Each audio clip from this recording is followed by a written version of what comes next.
Hello viewers, இன்னைக்கு ரேகை சீரிஸோட அடுத்த 3 எபிசோட தான் பார்க்க போகிறோம். போன எபிசோடில் மணியோட வீட்டுக்கு போகும்போது அங்கே மணியோட தம்பி மாதிரி ஒருத்தர் இருப்பான் இல்லையா, அவன் வந்து ஹீரோவை ஃபாலோ பண்ணுறவங்களோட ஆளுன்னு ஹீரோ கெஸ் பண்ணதை பார்த்ததும் அவனுக்கும் ஹீரோக்கும் சண்டை நடக்குது.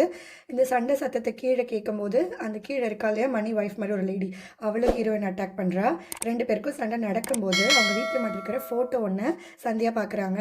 அதில் வந்து மணியும் அவங்க ஒய்ஃபும் வேறு யாரும் இருக்காங்க. அப்போ இவங்க வேறு யாருங்கிறத அவங்க புரிஞ்சுக்கிறாங்க. மேலே இவங்க 2 பேருக்கும் சண்டை நடக்குது. கடைசியில் சண்டை போட்டுகிட்டே கீழே வராங்க. அந்த ஆள் மட்டும் ஹீரோவை தள்ளி விட்டுட்டு அங்கேருந்து தப்பிச்சு போயிடுறான். இந்த பொண்ணு மட்டும் சந்தியாவை அட்டாக் பண்ணுறதை பார்த்துட்டு அவள் தலையில் ஹீரோ அடிக்கவே அவள் அங்கேயே மயங்கி விழுந்துடுறான். வீட்டுக்குள்ளே மணியோட ஒய்ஃபை கட்டி போட்டு வச்சுருக்காங்க. அவங்க கிட்ட போய் என்ன ஏதுன்னு விசாரிக்கும் போது தான் தெரியுது, மணி இறந்த அன்னைக்கு ஆக்சுவலாக அவர் 10 நாள் ஏதோ ஒரு வேலை விஷயமா போயிருந்தாரு. அதுக்கான காசு 2 நாளில் வந்துரும்னு சொன்னார். அது விஷயமா வெளில போகிறேன்னு சொல்லிட்டு போனார். திடீர்னு நைட்டு பார்த்தா வைன் ஷாப்லேருந்து கால் பண்ணி வைன் ஷாப்பில் குடிச்சிட்டு விழுந்து கிடக்காரு, வந்து கூட்டிகிட்டு போக சொன்னாங்க. நானும் வேறு வழி இல்லாமல் கூப்பிட போனேன். ஆனால் ஆல்ரெடி அவர் யாரோ ஆட்டோவில் கூட்டிகிட்டு போயிட்டு தான் சொன்னாங்க. வீட்டுக்கு வந்து பார்த்தா அவர் வீட்டில் தூக்கில் தொங்கிட்டு இருந்தார் அப்படின்றத சொல்கிறாங்க. இப்போ அடிப்பட்ட அந்த லேடி ஹாஸ்பிட்டல் அட்மிட் பண்ணியிருக்காங்க இல்லையா, அவங்க 2 பேருமே வேறு ஊரை சேர்ந்தவங்க. இவங்களை ஃபாலோ பண்ண காரோட ஓனர் டீட்டெயில்ஸை ட்ரேஸ் பண்ண சொல்லியிருப்பாரு. அவர் வண்டியெல்லாம் வாடகைக்கு விடுறாள். இவங்க 2 பேரும் அந்தமான்லேருந்து இங்கே வந்திருக்கிறதாகவும் ஊர் சுற்றி பார்க்க போகிறதாகவும் சொல்லி தான் கார் எடுத்தாங்க அப்படின்னு சொல்லி அவங்களோட ஐடி கொடுத்ததா சொல்லி காட்டுறாரு. அதில் திவ்யா தினேஷ்னு பேர் போட்டிருக்கு. இது வந்து கண்டிப்பாக ஃபேக் ஐடியா தான் இருக்கும். இவங்க ஐடென்டிட்டி தெரியாதுங்கிறதுனால இந்த பேரையே இவங்க யூஸ் பண்ணலாம் அப்படின்னு நினச்சிக்கிறாங்க. இந்த காரில் இருக்கிற ஜிபிஎஸ் இந்த லொக்கேஷன் எல்லாம் போயிருக்கு அப்படின்னு செக் பண்ணும்போது இந்த அமுதன் இருக்கா இல்லையா, அவனோட ஹாஸ்டல் இருக்கிற ஏரியாவுக்கு முன்னாடி கல்லூர்னி அப்படிங்கிற ஒரு ஊருக்கு இந்த கார் போய் 1 hour அங்கேயே ஸ்டே பண்ணியிருக்கு. அங்கே போய் ஏதாவது விசாரிச்சா தெரியும்னு சொல்லிட்டு இந்த பொண்ணோட ஃபோட்டோ கொண்டு போய் அங்கே இருக்கிற ஒரு கடையில் காமிச்சு கேட்குறாங்க. ஆனால் அவங்க தெரியலன்னு சொல்லிடுறாங்க. அதே டைமில் ஸ்டேஷன்லேருந்து கான்ஸ்டபிள் நம்ம ஹீரோக்கு கால் பண்ணுறாரு. அமுதனோட ஃபோனு கொரியரில் வந்திருக்குன்னு சொல்கிறாரு. அதில் கேலரியில் ஃபோட்டோஸோ இல்லை இன்பாக்ஸில் ஏதாவது மெசேஜோ இந்த பசங்களுக்கும் இந்த அமுதனுக்கு ஏதாவது லிங்க் இருக்கிறதுக்கு சம்மந்தமான ஏதாவது ஒரு விஷயம் கிடைச்சா அதை எடுத்து அனுப்ப சொல்கிறாரு. செக் பண்ணி பார்த்தா இந்த அமுதன் கூட வேறு 4 பேர் எடுத்த செல்ஃபி அதில் இருக்குது. அந்த செல்ஃபி எடுத்த பையன் பேர் முகில் அப்படின்னு சொல்லி அந்த ஃபோட்டோவை கான்ஸ்டபிள் ஹீரோக்கு அனுப்பி வைக்கிறாரு. அந்த ஃபோட்டோவை காமிச்சாங்க விசாரிக்கும் போது அந்த பையன் முகில்னும் அவன் இறந்துட்டான் அப்படின்னு சொல்கிறாங்க. இந்த 4 பேர் இறந்ததுக்கு 2 நாள் முன்னாடி அந்த முகில் இறந்திருக்கான். அவன் வீடு எதுன்னு கேட்டு அங்கே போய் விசாரிக்கலான்னு போகிறாங்க. வீடு பூட்டிருக்கு. பக்கத்தில் இருக்கவங்க கிட்ட கேட்டால் முகிலோட பாடி அடக்கம் பண்ணுறதுக்காக அவங்க அப்பா ஊருக்கு எடுத்துகிட்டு போயிருக்கிறதா சொல்கிறாங்க. எப்போ வருவாங்கன்னு கேட்டால் நேற்றுக்கு வந்தாங்கன்னு நினைக்கிறேன்னு சொல்கிறாங்க. நீங்கள் பார்த்தீங்களான்னு கேட்டால் இல்லை, வீட்டில் லைட் எரிஞ்சிட்டு இருந்தது அப்படின்னு சொல்கிறாங்க. முகிலுக்கு என்னாச்சு அப்படின்னு விசாரிக்கும் போது அந்த பையன் இறக்கிறதுக்கு முன்னாடி நாள் அங்கே இருக்கிற ஒயின் ஷாப்பில் வச்சு அந்த பையனை பயங்கரமாக அடிச்சிட்டாங்க அப்படின்னு சொல்கிறாங்க. ஏற்கனவே அதே ஒயின் ஷாப்பில் தான் மணியுமே விழுந்து கிடந்தான், சண்டை நடந்ததுங்கிற மாதிரி சொன்னாங்க. இந்த சம்மந்தப்பட்ட எல்லாருக்குமே அந்த காமனாக வைன் ஷாப் ஒன்று இருக்கவே ஏதோ ஒரு பிரச்சனை இருக்குன்னு ஹீரோ கெஸ் பண்ணுறாரு. அதனால அந்த வைன் ஷாப்போட சிசிடிவி ஃபுட்டேஜை வாங்கிட்டு வர சொல்கிறாரு. சிசிடிவி ஃபுட்டேஜில் பார்த்தா இந்த மணி, வெங்கட், முகில் எல்லாருமே சண்டை போடுறது அதில் இருக்குது. சண்டை போட்டு இந்த முகில் அங்கேயே மயங்கி விழுந்திருப்பான். அவனை ஹாஸ்பிட்டல் கொண்டு வந்து அட்மிட் பண்ணியிருப்பாங்க. டாக்டர் வந்து அவன் ரொம்ப ஸ்ட்ரெஸ்ஸில் இருக்கிறதுனால தான் அப்படி இருக்கான் அப்படின்னு சொல்லி வீட்டுக்கு கூட்டிகிட்டு போக சொல்லியிருப்பாரு. டிஸ்சார்ஜ் பண்ணலாம் அப்படின்னு சொல்லிட்டு இவங்க அங்கேருந்து கிளம்புற டைமில் ரொம்ப நடக்க முடியல, மயக்கமாக வருதுன்னு சொல்லி அப்படியே சேரில் உட்காந்து அங்கேயே முகில் இறந்து போகிறான். டிஸ்சார்ஜ் பண்ணி கூட்டிகிட்டு போகலான்னு சொன்ன பையன் அப்படியே அந்த இடத்துல இறந்துட்டான். அதை அவரால் தாங்கிக்கவே முடியல. என்ன ஆச்சு அப்படிங்கிறது யாருக்குமே புரியலை. இந்த விஷயம் எல்லாத்தையுமே பக்கத்து வீட்டில் லேடி ஹீரோ கிட்ட சொல்லிட்டு இருக்காங்க. மாரியை காண்டாக்ட் பண்ணுறதுக்கு அவரோட ஃபோன் நம்பர் கேட்குறாரு. அவங்களும் நம்பர் கொடுக்குறாங்க. கால் பண்ணி பார்த்தா அவர் நம்பர் ஸ்விட்ச் ஆஃப்ல இருக்கு. வேற எப்படி அவரை காண்டாக்ட் பண்ணலான்னு கேட்கும்போது அவரோட தம்பியை காண்டாக்ட் பண்ண சொல்றாங்க. ஆனால் நம்பர் அவங்களுக்கு தெரியல. வீட்டுக்குள்ள செவத்துல எழுதி வச்சிருப்பாரு அப்படின்னு சொல்றாங்க. ஸோ வீட்டை போட்டு உடைச்சிட்டு உள்ள போறாங்க. உள்ள போன உடனே செவத்துல ஒரு ஃபோட்டோ மாட்டிருக்கு. மாரியும் கூட வேலை பார்க்குற வடிவேலும் இருக்காங்க அதில். அதை பார்த்த உடனே ஹீரோக்கு அவர் எங்கேயோ பார்த்த மாதிரி இருக்குது. உடனே ஸ்டேஷனை கால் பண்ணி எஃப்ஐஆர் கேட்டு ஒருத்தர் வந்தாரே அப்படின்னு சொல்லி கேட்குறாரு. இந்த முகில் இறந்து போயிருப்பான் இல்லையா, அந்த மாதிரியே போஸ்ட்மார்ட்டம் பண்ணுற வேலை தான் பார்த்துட்டு இருக்கிறதுனால அவன் பாடியை போஸ்ட்மார்ட்டம் பண்ணி அவனுக்கு என்ன ஆச்சுன்னு தெரிஞ்சுக்கணும் அப்படின்னு நினைக்கிறாரு.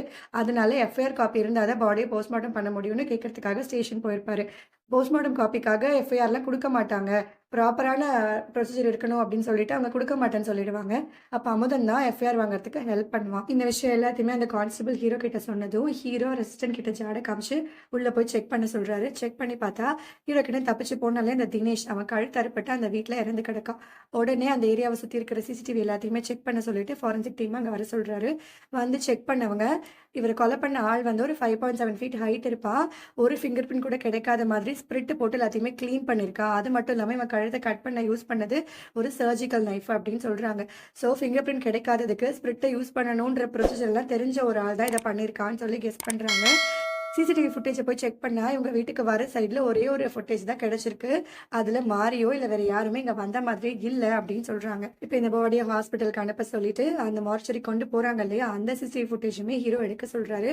இப்ப இந்த பாடிய மார்ச்சரிக்கு அனுப்புன அப்புறமா அங்க வந்து காளிதாஸ்னு ஒருத்தர் இருப்பான் இல்லையா? போஸ்ட்மார்ட்டம் பண்றவன். அவன் கிட்ட மாரிய பத்தி விசாரிக்கிறாரு. கூட வேற யாராவது இங்க இந்த போஸ்ட்மார்ட்டம் பண்றவங்க இருக்காங்களான்னு கேட்கும்போது வடிவேலு பத்தி சொல்லி அந்த நம்பர குடுக்குறாரு. கால் பண்ணா அவன் நம்பருமே ஸ்விட்ச் ஆஃபா இருக்கு. ஸோ இவர் அசிஸ்டன்ட் கிட்ட சொல்லி அந்த வடிவேலோட நம்பர ட்ராக் பண்ண சொல்றாரு. கூடவே இந்த கேஸ் சம்பந்தமா இவர் விசாரிக்க ஆரம்பிச்ச இந்த 4 நாள்ல இவரோட ஃபோனுமே எந்தெந்த லொகேஷன் எல்லாம் போயிருக்கு அப்படின்னு சொல்லி ட்ரேஸ் பண்ண சொல்றாரு. இன்னொரு பக்கம் இந்த கூட இருக்க அசிஸ்டன்ட் இருக்காரு இல்லையா? அவரு சந்தியாக்கு கால் பண்ணி இந்த தினேஷ் கழுத்து அறுபட்ட விஷயத்த சொல்றாரு. அவங்க ஃபோன்ல பேசிட்டு இருக்கிறத மயக்கத்துல இருக்கிற அந்த லேடி கொஞ்சம் அன்கான்ஷியஸா கேட்டுட்டே இருக்கா. அவ மயக்கத்துல இருந்து முழிப்பு வந்து சந்தியாவை போய் அட்டாக் பண்றா. சந்தியாவை அடிச்சு போட்டுட்டு அவங்க யூனிஃபார்மை போட்டுட்டு அங்கிருந்து தப்பிச்சு போறா. இன்னொரு பக்கம் ஹீரோ சிசிடிவி ஃபுட்டேஜ் பார்த்துட்டு இருக்காரு. முகிலோட பாடியை போஸ்ட்மார்ட்டம் பண்ண அன்னைக்கு மாரி, அமுதன் பக்கத்துல இருக்கிறவங்க எல்லாருமே இந்த பையன் இறந்துட்டதை நினைச்சு ஃபீல் பண்ணி அழுதுட்டு இருக்காங்க. அப்பதான் பக்கத்து வீட்டு லேடி மாரிக்கிட்ட வந்து சொல்றாங்க, முகில் இறந்தது ஹாஸ்பிட்டல்ல டாக்டர் ஏதோ பண்ணி கிடையாது. முன்னாடி நாள் வைன் ஷாப்ல சண்டை நடந்தது. அங்கதான் ஏதோ ஆயிருக்கு. அப்படி அடிபட்டு தான் உடம்புக்கு ஏதோ வந்திருக்கு அப்படிங்கறத சொல்றாங்க. இந்த ஃபுட்டேஜ் எல்லாத்தையுமே நம்ம ஹீரோ பார்த்துட்டு இருக்காரு. அவர் போன்லயே ரெக்கார்ட் பண்ணி வச்சுக்கிறாரு. இப்போ இன்னொரு ஆளை செட் பண்ணி காளிதாஸ் இருக்கா இல்லையா? மார்ச்சரியில் இருக்கிறவன் அவனை ஃபாலோ பண்ண சொல்றாரு. இந்த டவர் லொகேஷன்ல ட்ராக் பண்ண சொன்னார் இல்லையா? அந்த ரிப்போர்ட்ஸுமே வந்துருச்சு. இந்த காளிதாஸை ஒரு ஆள் ஃபாலோ பண்ணிட்டு இருக்கான் இல்லையா? அவன் லொகேஷனை ஹீரோக்கு அனுப்புறான். ஹீரோ அந்த லொகேஷனுக்கு போறாரு. இந்த காளிதாஸ் நேரா போய் ஹாஸ்பிட்டல்லேருந்து தப்பிச்சு போன திவ்யாவை தான் பாக்குறான். யாரு தினேஷை கொன்னதுன்னு கேட்கறா. தெரியாது, போலீஸ் தான் விசாரிக்கிறாங்கன்னு சொல்லி 2 பேருக்கும் ஆர்குமெண்ட் நடக்கும்போது அந்த திவ்யாவையும் அவன் கொலை பண்ண வரான். அப்ப 2 பேருக்கும் சண்டை நடக்குது. அதுக்குள்ள ஹீரோ அங்க வந்துடுறாரு. அந்த காளிதாஸுக்கும் ஹீரோக்கும் சண்டை நடக்கும்போது அவர் தள்ளி விடுறதுல அவன் போய் கழுத்துல கம்பியில குத்திக்கிறான். இப்ப அவனை ஹாஸ்பிட்டல் அனுப்ப சொல்லிட்டு இந்த திவ்யாவை மட்டும் அங்கே தனியா கூட்டிட்டு போய் இந்த தினேஷோட போட்டோவை காமிச்சு பாரு எப்படி அறுத்து போட்டிருக்காங்கன்னு. இதை பண்ணதான் இந்த காளிதாஸ் தான். எதுக்காக இந்த மாதிரி பசங்களை நீங்க டார்கெட் பண்றீங்கன்னு சொல்லுங்கன்னு சொல்லவே அவ எல்லாத்தையும் சொல்ல ஆரம்பிக்கிறா. இவங்களுக்கு கொடுத்துருக்கிற டாஸ்கே இந்த மாதிரி காசுக்காக கஷ்டப்படுற பசங்களை டார்கெட் பண்றதுதான். அப்படியே பிளாஷ்பேக்கை காட்டுறாங்க. ஜோசப்க்கு வேலை போயிடுச்சு இல்லையா? அதே டைம்ல முகிலுக்கு கால் பண்றாரு ஜோசப். முகிலுக்குமே பெர்ஃபார்மன்ஸ் சரியில்லை, டார்கெட்டை முடிக்கலன்னு வேலையை விட்டு தூக்கிடுறாங்க. வண்டி இஎம்ஐ கட்டலன்னு வண்டியுமே தூக்க வராங்க. ஸோ அவனுமே பயங்கர நெருக்கடியில் இருக்கான். ஜோசஃபும் கரெக்டாக அந்த டைமுக்கு கால் பண்ணுறான். எனக்கு ஒரு ஏஜென்ட் வந்து ஒரு வேலை சொல்லியிருக்கான், நீயும் வா, 2 பேருமே சேர்ந்து போய் பார்க்கலான்னு சொல்கிறான். ஸோ அதுக்கு போகிறதுக்காக முகில் வண்டி தூக்கிட்டு போயிட்டான்னு சொல்லி ஆட்டோவில் எதுலையாவது போகலான்னு வர வண்டியே கிடைக்கல. அந்த பக்கமாக ஒரு காரில் லிஃப்ட் கேட்குறான். அந்த கார் போகிற வழியில் பாதியிலேயே நிற்கிது. இப்போ நான் எப்படி டைமுக்கு ரீச் ஆகுது, ஏதாவது பண்ணுங்கன்னு சொல்லி அந்த டிரைவர் கிட்ட கத்திட்டே இருக்கான். நானே வந்து சர்வீஸ் முடிச்சு இன்னைக்கு தான் அந்த வண்டி எடுத்துகிட்டு வரேன், கடன் அது இதுன்னு சொல்லி அந்த ஆளு புலம்புறான். அப்புறம் அவனே வெயிட் பண்ணுங்கன்னு சொல்லி அந்த பக்கமாக ஒரு பைக்கில் லிஃப்ட் கேட்டு ஏற்றி விடுறான். அந்த பைக் இருக்கு இல்லையா? வேற யாரும் கிடையாது, அமுதன். ஸோ அப்படிதான் இந்த கார் டிரைவரும் இந்த முகிலும் ஃபர்ஸ்ட் டைம் ஃப்ரெண்ட்ஸ் ஆகிறாங்க. நம்பர் எல்லாம் வாங்கிக்கிறாங்க. அந்த கார் டிரைவர் வேறு யாரும் கிடையாது, மணி. இப்போ அமுதன் கூட பைக்கில் போகும்போது பேச்சு கொடுத்துட்டே போய் அப்படி 2 பேரும் ஃப்ரெண்ட்ஸ் ஆகி அமுதன் நம்பரையும் வாங்கிக்கிறான். இப்போ இவன் ஜோசஃபை போய் மீட் பண்ணுறான். ஜோசஃபை இவனும் சேர்ந்து ஒருத்தங்களை பார்க்க போகிறாங்க இல்லையா? அது வேறு யாரும் கிடையாது, இது தினேஷ் திவ்யா தான். இவங்க 2 பேருமே மெடிக்கல் ரெப் அப்படிங்கிறதுனால புதுசாக வந்து ஒரு மெடிசன் கொண்டு வர போகிறோம். அது ட்ரையல் பார்க்கறதுக்கு எங்களுக்கு ஆளுங்க வேணும், நீங்கள் மெடிக்கல் ரெப்புங்கிறதுனால எங்களுக்கு ஆளுங்க பிடிச்சி கொடுக்க முடியுமான்னு சொல்லி கேட்குறாங்க. இவங்களும் ஒரு பேட்சுக்கு 30-40 பேர் ரெடி பண்ண முடியும் அப்படின்னு சொல்கிறாங்க. ஸோ அதுக்கான அட்வான்ஸை கொடுக்குறோம், 7லேருந்து 10 நாள் ட்ரையல் நடக்கும் அப்படின்னு சொல்கிறாங்க. இப்போ இந்த மணிக்கும் காசு தேவை, அமுதனுக்கும் காசு தேவை, முகில் ஜோசப்னு எல்லாருக்குமே காசு தேவை. ஸோ அவங்கவுங்க சர்க்கிளை வச்சு ஆளுங்களை ரெடி பண்ணலாம் ட்ரை பண்ணுறாங்க. இந்த மணி கொஞ்சம் பேரை கூட்டிகிட்டு வரேன்னு சொல்லியிருப்பான். இவங்க வைன் ஷாப்பில் மீட் பண்ண போகும்போது தான் ஒரே ஒரு ஆளை கூட்டிகிட்டு வந்திருக்கா. இப்படி ஒரே ஒரு ஆளை வச்சுட்டு என்ன பண்ணுறது, கழுத்து எடுத்துட்டானேன்னு சொல்லிட்டு ஜோசப் உடனே பேசாமல் நானே ஒரு ஆளாக போகிறேன்னு சொல்லவே அமுதனும் நான் போனால் என்ன நம்பி காலேஜ்லேருந்து நிறைய பேர் வருவாங்கன்னு சொல்கிறான். அப்படியே முகிலும் அவனும் போகலான்னு டிசைட் பண்ணுறான். ஸோ இந்த மணி, வெங்கட், முகில், அமுதன், ஜோசப் 5 பேரும் அவங்களும் இந்த ட்ரையலுக்கு போகலாம் அப்படின்னு சொல்லி அப்ளிகேஷன் ஃபில் பண்ணி அட்வான்ஸும் வாங்குறாங்க. இந்த விஷயத்தெல்லாம் திவ்யா ஹீரோ கிட்ட சொல்லிட்டே இருக்கும்போது ஹீரோக்கு ஒரு வீடியோ கால் வருது. ஹாஸ்பிட்டல்லேருந்து சந்தியாவை கொண்டு போய் ஆட்டோமேட்டிக்காக 2 மணி நேரத்துக்கு ஒரு தடவை இன்சுலின் உடம்புல போகிற மாதிரி ஒரு டிவைஸை செட் பண்ணி 2 ஹவர்ஸ்க்குள்ளே திவ்யா அவங்ககிட்ட ஒப்படைக்கல அப்படின்னா சந்தியா செத்துருவா அப்படின்னு சொல்லி மிரட்டுறான். இதெல்லாம் பண்ணுறது யாரா இருக்கும் அப்படின்னு சொல்லி ஹீரோ கூட ஒரு அசிஸ்டன்ட் பேசிட்டு இருக்கும்போது ஹீரோ இதெல்லாம் பண்ணுறது வேற யாரும் கிடையாது, இந்த போஸ்ட்மார்ட்டம் டாக்டர் புஷ்பவல்லி தான் அப்படின்னு சொல்கிறாரு. எப்படி சொல்கிறீங்கன்னு அந்த அசிஸ்டன்ட் கேட்குறா. நான் முதல்ல அமுதனோட போஸ்ட்மார்ட்டம் ரிப்போர்ட் பற்றி அவங்க கிட்ட கால் பண்ணி கேட்கும்போது அவன் கையில் இருக்கிற ஸ்கிராச்சஸை நீங்கள் நோட் பண்ணலையான்னு கேட்டதுக்கு உங்கள் வேலையில் நான் தலையிடுறேன்னா ஏன் வேலையில் நீங்கள் தலையிடாதீங்கன்னு சொல்லி கட் பண்ணிட்டாங்க.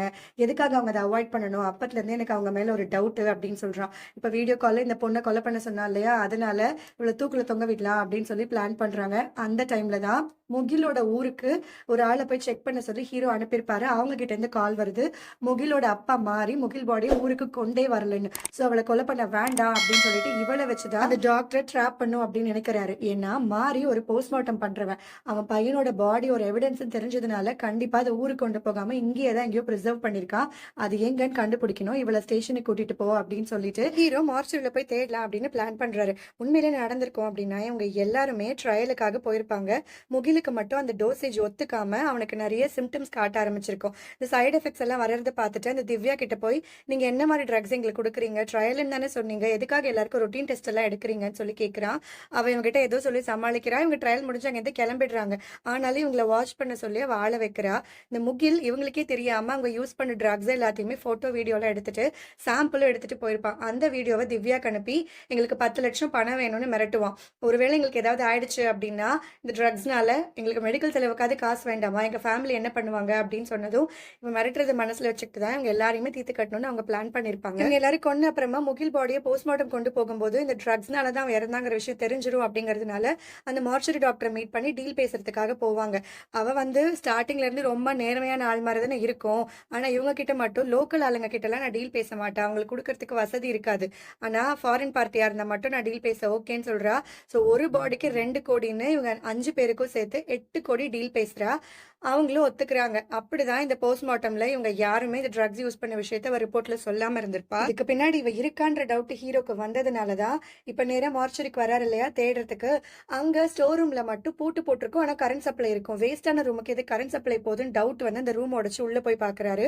அங்க ஃப்ரீசர் பாக்ஸ்ல முகிலோட பாடியை ப்ரிசர்வ் பண்ணிருக்காங்க. அந்த பாடியை வெளியில எடுத்துட்டு வராரு. இவர் சைபர் கிரைம்க்கு கால் பண்ணி இந்த சிசிடிவி யாராவது ஆக்சஸ் பண்ணிட்டு இருக்காங்களா இப்போதைக்குன்னு செக் பண்ண சொல்வாரு. செக் பண்ணிட்டு ஆமா யாரோ ஆக்சஸ் பண்றாங்கன்னு அவங்க லொகேஷன் தெரியல அப்படின்னு சொல்லுவாங்க. கண்டிப்பா அது இவளாதான் இருக்கும்னு கெஸ் பண்ற ஹீரோ முகில் பாடி எடுத்துட்டு ஒரு பேப்பர்ல டீல் பேசலாமா அப்படின்னு எழுதி அதை கேமரா முன்னாடி வைக்கிறாரு. அதை இந்த டாக்டர் பார்த்துட்டு தான் இருக்கா. உடனே ஹீரோக்கு கால் பண்றா. ஹீரோ உனக்கு அகேன்ஸ்டா எல்லா எவிடன்ஸும் என்கிட்ட இருக்கு அப்படின்னு சொல்லி மிரட்டுறாரு. சந்தியா என்கிட்ட தான் இருக்கான்னு தெரிஞ்சு என்ன வாய்ஸ் ரைஸ் பண்ற, டீல் பேசலாம் தானே சொன்னேன் அப்படின்னு சொல்லி ஒரு ஸ்பாட்டுக்கு வர சொல்றான். இவரும் அந்த பாடி எடுத்துட்டு அங்க போறாரு. சந்தியா கிட்ட ஒப்படைச்சதும் டாக்டரோட ஆளு அந்த முகில் பாடி எடுக்கிறதுக்காக போறான். ஆனா வந்திருக்கிறது முகிலோட பாடி கிடையாது, நம்ம ஹீரோட அசிஸ்டன்ட் தான். வெளியில அவங்க 2 பேருக்கும் சண்டை நடக்குது. இங்க இந்த டாக்டர் இதை பார்த்துட்டு ஹீரோ அட்டாக் பண்ணணும்னு சொல்லி ஊசி எடுத்துட்டு போட வர, ஆனா அந்த ஊசி ஹீரோ அவளுக்கே போட்டு ஒரு பாத்ரூம்ல கட்டி போட்டு வைக்கிறாரு. மயக்கத்துல இருந்து முழிச்சு பார்த்ததும் ஃபர்ஸ்ட் அமுதனை எப்படி ப்ளீச்சிங் பவுடர் பாத்ரூம்ல ஆசிட போட்டு கொலை பண்ணாங்க அதே மாதிரி ப்ளீச்சிங் பவுடர் போட்ட பாத்ரூம்லயே உட்காந்துருக்கா.